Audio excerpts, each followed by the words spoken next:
volume change. So to people at home going, oh, who cares? The president is excited about it. He wanted people to look ahead. I understand that sentiment. But the president is also taking action that could impact trading. Millions, possibly billions of dollars. I think but it's in keeping with everything that the president does. Deeply unprecedented, deeply suspect, and yet very effective. We're all sitting here talking about the jobs numbers. They were good, but we were primed to be looking at them because we knew they were going to be good because he told us. Also, no president before this one has made as much of a big deal out of individual economic data, right? This is a president who tweets about... He also dumped on that data while President Obama was in office. Of course he did. He tweets about industrial production numbers. No president has ever talked about industrial production numbers before. And so he, often the jobs numbers look really good. In addition to the good numbers that he has, does have a habit of cherry-picking economic data and putting it in his tweets to make things look better. I get it. He uses the numbers that work for him.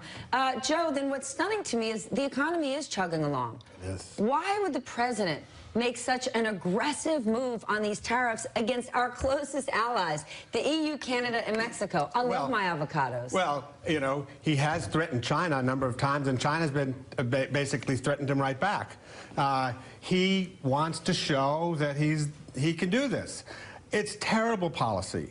I mean, name one thing in the last year and a half that he's done that's actually helped the economy.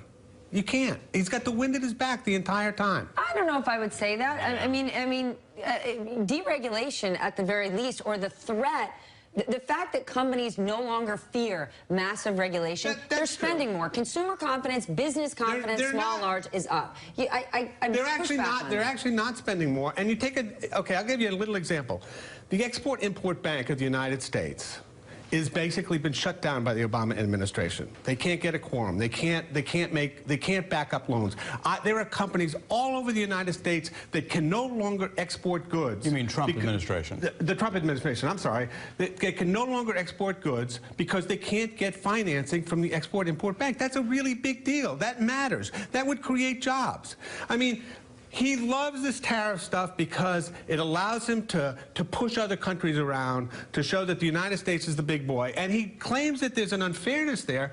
But the truth is that these economies, Mexico and Canada and the United States, for instance, are so intertwined.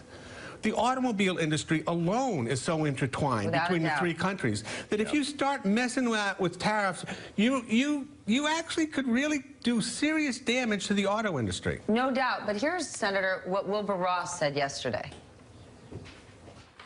These are blips in the radar screen.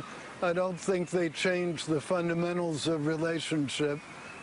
Everybody has spats every now and again. Every family does, every country does with others. There's nothing weird about that. I think everybody will get over this in due course. Hashtag get over it? What do you think, Senator? Well, look, if we're all going to agree with each other here, we're not going to have a very interesting conversation. So I'm not going to get put in the position of defending how Donald Trump governs or handles himself or the way he's conducted this discussion. But I don't think it is fair to say there's not a